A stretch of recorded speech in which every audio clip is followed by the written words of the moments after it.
स्वागत है बच्चों आप सभी का आपके अपने चैनल संस्कृत की पाठशाला में। आज हम क्लास 7th के बच्चों के लिए चैप्टर 3 लेकर के आए हैं। चैप्टर 3 के क्वेश्चन आंसर। इस चैप्टर की हिंदी हम पहले वाली वीडियो में कर चुके हैं। अगर आपने नहीं देखी तो देख लीजिएगा। तो शुरू करते हैं क्वेश्चन नंबर 1 से।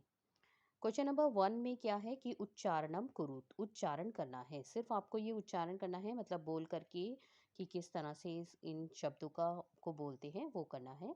तो जैसे विंशति, द्वाविंशति, चतुर्विंशति, पंचविंशति, अष्टविंशति, नवविंशति, ये सब गिनती है और ये आपको आनी चाहिए क्योंकि इस चैप्टर में आगे जो है ये आपको बहुत काम आएगी। त्रिंशत को 30 को बोलते हैं, द्वात्रिंशत, त्रैत्रिंशत, चतुर्त्रिंशत, अष्टात्रिंशत, नवत्रिंशत, चत्वारिंशत, द्विचत्वारिंशत, त्रयचत्वारिंशत, चतुश्चत्वारिंशत, सप्तचत्वारिंशत और पंचाशत। तो विंशति होता है हमारा 20 और उसके बाद ये विंशति के 20 के आगे की काउंटिंग दे रखी थी। त्रिंशत होता है हमारा 30, तो उसके बाद 30 की ये आगे काउंटिंग दी हुई थी और यहाँ पे चत्वारिंशत आया, ये होता है 40 और यहाँ पर लास्ट आया हमारा पंचाशत, ये होता है 50। ठीक है, तो क्वेश्चन नंबर 1 इस तरह से आपको बस उच्चारण करना है। अगला क्वेश्चन है क्वेश्चन नंबर 2। इसमें आपको प्रश्नों के उत्तर देने हैं कि पूर्ण वाक्य में है ये प्रश्न के उत्तर। पहला क्वेश्चन दिया हुआ है कि कस्य भवने सर्वविधानि सुख साधनानि आसन, कि किसके घर में सभी जो है सुख सुविधाएं और सब कुछ था। तो किसके घर में था वो, अगर आपने हिंदी देखी है इस चैप्टर की तो बहुत जल्दी से बता पाएंगे आप। श्रीकंठ जो था उसके घर में सर्वविधानी सुख साधनानी आसन, सभी प्रकार के सुख साधन थे। कस्य ग्रहे कोऽपि भृत्य है ना अस्ति। तो नेक्स्ट क्वेश्चन में पूछा गया है कि किसके घर में कोई भी नौकर नहीं था। तो कृष्णमूर्ति ग्रहे को अपि भृत्य है न अस्ति। तो कृष्णमूर्ति के घर में कोई भी नौकर नहीं था।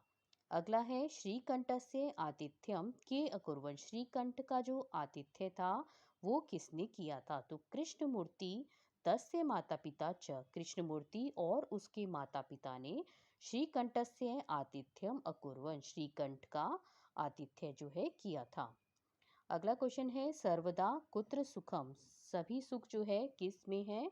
तो यत्र स्व अवलंबनम तत्र सर्वदा सुखम, जहाँ पर आत्मनिर्भरता है वहीं हमेशा जो है वो सुख है। जब आप अपना कार्य खुद से करते हैं तो वही सबसे वो तब हम हमेशा जो है सुखी रहते हैं। अगला है श्रीकंठः कृष्णमूर्ति गृहम कदा अगच्छत्, जो श्रीकंठ था वो कृष्णमूर्ति के घर कब आया था। तो श्रीकंठः कृष्णमूर्ति गृहम प्रातः, सुबह के समय 9 वादने 9 बजे अगच्छत् आया था। अगला है कृष्ण के घर में कितने नौकर थे। तो कृष्णमूर्ति ही अष्टः कर्मकराः सन्ति, कृष्णमूर्ति के घर में 8 नौकर थे और वो 8 नौकर कौन से थे उसके। 2 हाथ उसके और 2 पैर थे। ते च 2 पादों, 2 जो उसके हाथ थे, 2 पैर, 2 नेत्र और 2 कान थे। आगे करते हैं अगला क्वेश्चन। इस क्वेश्चन बहुत ही आसान है ये क्वेश्चन और इसमें आपको सिर्फ चित्रों को देख करके गणित्वा तदतः संख्यावाचक शब्दम लिखत, संख्यावाचक शब्द लिखने हैं। जैसे अभी आपने उच्चारण किया था क्वेश्चन नंबर 1 में, गिनती जो सीखी थी अभी, तो उसी को गिनतियों को देखते हुए कि कौन सी गिनती हमें 50 तक गिनती अगर आती है तो हम ये बहुत अच्छे से कर पाएंगे। तो पहला है, जैसे इसमें आपको काउंट करने हैं कितने हैं ये, तो 3 इधर हैं और कितनी लाइन है ये 1 3 3 6 9 और इस तरह से 12 हो गया, 15 और 18। तो 18 को क्या कहते हैं, अष्टादश। इसी तरह से हमने सभी काउंट कर लिए तो ये हमारे 21 और 21 को कहते हैं एक विंशति। अगला है बॉल, ये कितनी है, ये हमारी 15 है और ये 15 को क्या कहते हैं, पंचदश। अगला है हमारी ये कैंडल्स कितनी हैं, कैंडल है हमारी षट्त्रिंशत 36 जो हैं, तो इनको हमने लिख दिया षट्त्रिंशत। आगे अगला करते हैं। इसमें हमारी जो सीज़र दी हुई हैं, सीज़र कितनी है हमारी चतुर्विंशति, मतलब कि 24 हैं ये, तो हमने 24 लिख दिया। 3, तो देखिए ये 11 है इधर से रो में और इधर है 3, तो 11 इंटू 3 हो गया हमारा 33। तो इस तरह से हमने लिख दिया त्रैत्रिंशत। तो ये हमारा क्वेश्चन कंप्लीट हो गया। क्वेश्चन नंबर 4 अगला क्वेश्चन करते हैं। क्वेश्चन नंबर 5, इसमें क्या करना है, मंजुषातः अंकानां कृते पदानि चिनोत, कि ये हमारा क्वेश्चन नंबर 4 है। इसमें मंजुषा को देखते हुए आपको अंक लिखने हैं कि कितनी जो है गिनती है, ये कौन सी गिनती है, ये नंबर्स को देख करके आपको ये लिखना है। और ये जो ऑप्शंस दिए हुए हैं इनकी हेल्प से, तो 28 को क्या कहते हैं, अष्टाविंशति, तो नंबर 1 पे अष्टाविंशति लिख दिया हमने। अगला है 30, 30 को क्या कहते हैं हम, त्रिंशत। अगला है चतुर्विंशति, चतुर्विंशति होता है हमारा 24। आगे है 50, 50 को कहते हैं पंचाशत, ये पंचाशत लिखा हुआ है। आगे है हमारा 27, तो 27 को क्या लिखेंगे, सप्तविंशति, यहाँ पर विसर्ग भी आएंगे।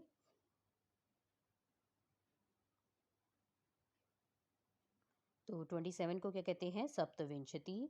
अगला है 31, 31 को कहते हैं एक त्रिंशत, और 40 को कहते हैं चत्वारिंशत। तो ये हमारा क्वेश्चन नंबर 4 यहाँ पर पूरा हो गया। अगला क्वेश्चन है क्वेश्चन नंबर 5, इसमें चित्र वर्णन है और इन चित्रों को देख करके आपको जो है सेंटेंस बनाने हैं। और ये मंजूषा दिया हुआ है, जो कठिन शब्द होते हैं उनके लिए आपको कुछ ऑप्शंस दे दिए जाते हैं कि इन कठिन शब्दों को क्या कहते हैं। तो इनको देख करके आपको सेंटेंसेस बनाने हैं। तो पहला सेंटेंस है, जैसे पहला देखेंगे कि इस चित्र में क्या क्या बना हुआ है। तो इस चित्र में 2 बैल दिखाई दे रहे हैं और एक जो है किसान खेतों को जोत रहा है, खेत को। 2 किसान जो हैं वो खुदाई कर रहे हैं, खुदाई का काम कर रहे हैं। और इधर जो है कुछ किसान जो है ये रोप रहे हैं, ये धान को लगा रहे हैं। तो इस तरह से हम सेंटेंसेस बनाएंगे। तो पहला है एतौ द्वौ वृषभौ स्तः, यहाँ पर 2 बैल हैं, तो पहला सेंटेंस हो गया। अगला है एते कृषकः स्वहस्ताभ्याम धान्यम रोपयन्ति, कि यहाँ पर जो है अपने हाथों से धान को रोप रहे हैं। अगला देखते हैं, आगे है थर्ड सेंटेंस है, दो कृषकौ खनन कार्यम कुरुतः, कि 2 कृषक जो हैं, 2 किसान खनन कार्य कर रहे हैं, खुदाई का काम कर रहे हैं। अस्मिन् चित्रे एकः कृषकः क्षेत्रम कर्षति, इस चित्र में एक जो किसान है वो क्षेत्र को अर्थात खेत को जो है वो जोत रहा है। आगे है कृषकः खनन कार्यम स्वयमेव कुरुतः, कि जो कृषक है, जो किसान है, वो खनन कार्य स्वयं ही कर रहा है। तो इस तरह से हमने इस चित्र को देख करके 5 सेंटेंसेस बनाए। आगे है क्वेश्चन नंबर 6, इसमें क्या करना है आपको, अधोलिखित समयवाचका नाम अंका नाम पदेषु लिखत, कि आपको समयवाचक बताना है कि समय को संस्कृत में क्या कहते हैं। तो जैसे एग्जांपल दिया हुआ है कि 10:30 को क्या कहेंगे, सार्ध द्वादश वादनम। तो और 7 बजे को क्या कहेंगे, सप्त वादनम। सबके आगे वादनम लगाएंगे, बस आपको ये नंबर लिखना है, तो इसलिए आपको काउंटिंग जो है 1 to 50 तक तो याद होनी ही चाहिए। 2:30 को क्या कहेंगे, 2:30 को देखो 30 मिनट को कहा हमने सार्ध, तो इसलिए सार्ध द्वि 2 को कहते हैं और आगे लगा दिया हमने वादनम। 11 बजे को एकादश 11 को कहते हैं और आगे लगा दिया वादनम, तो एकादश वादनम। 4:30 को फिर से आया तो सार्ध लिखा 30 मिनट के लिए, और 4 के लिए लिख लिया हमने चतुर्वादनम। आगे है 1:30 तो 30 मिनट के लिए लिखा पहले सार्ध, और उसके बाद 1 के लिए लिखा एक वादनम। 5 बजे के लिखा पंच और फिर लिखा वादनम, पंचवादनम। फिर 3:30 आया तो सार्ध त्रिवादनम। 9 बजे के लिए नव वादनम। 12:30 के लिए फिर से 30 मिनट के लिए पहले लिखेंगे सार्ध, और 12 के लिए लिखेंगे द्वादश और फिर लिखेंगे वादनम। 8 बजे के लिए अष्ट वादनम। फिर 7:30 के लिए 30 के लिए लिखा सार्ध, और 7 के लिए लिख दिया हमने सप्त वादनम। तो इस तरह से हमने क्वेश्चन नंबर 6 कंप्लीट कर लिया। लास्ट क्वेश्चन देखते हैं। क्वेश्चन नंबर 7 में हमें क्या करना है कि ये जो मंजूषा दिया हुआ है, मंजूषातः पदानि चित्वा रिक्त स्थानानि पूरयत, मंजूषा से आपको पदों को चुनकर, शब्दों को चुन करके, और ये जो रिक्त स्थान दिए हुए हैं इनको आपको भरना है। तो पहला जैसे लिखा है षड ऋतवः भवन्ति, कि ऋतुएं कितनी होती हैं, 6 ऋतुएं होती हैं, तो इसलिए हमने लिख दिया यहाँ पे षड, ये हमारा ऑप्शन नंबर 1 पे लिखा हुआ है। आगे है मासः द्वादश भवन्ति, मास कितने होते हैं, महीने कितने होते हैं, 12, तो इसलिए लिख दिया हमने 12, तो 12 हो गया ये द्वादश। एकस्मिन् मासे, एक मास में, एक महीने में कितने दिन होते हैं, त्रिंशत 30 होते हैं।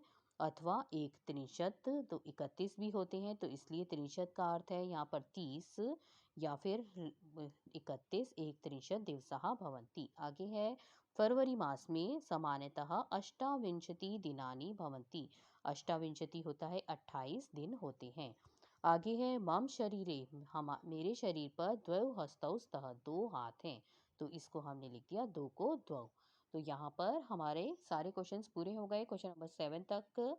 तो अगर आपको है तो वीडियो को लाइक करेगा, अपने फ्रेंड्स के साथ ज़्यादा से ज़्यादा शेयर करेगा।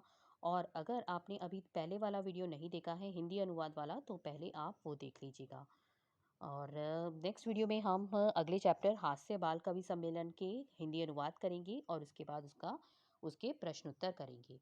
तो अगर आपने अभी तक हमारे चैनल को सब्सक्राइब नहीं किया है तो सब्सक्राइब करिएगा हमारे चैनल को। नेक्स्ट वीडियो का वेट कीजिएगा। तब तक के लिए धन्यवाद।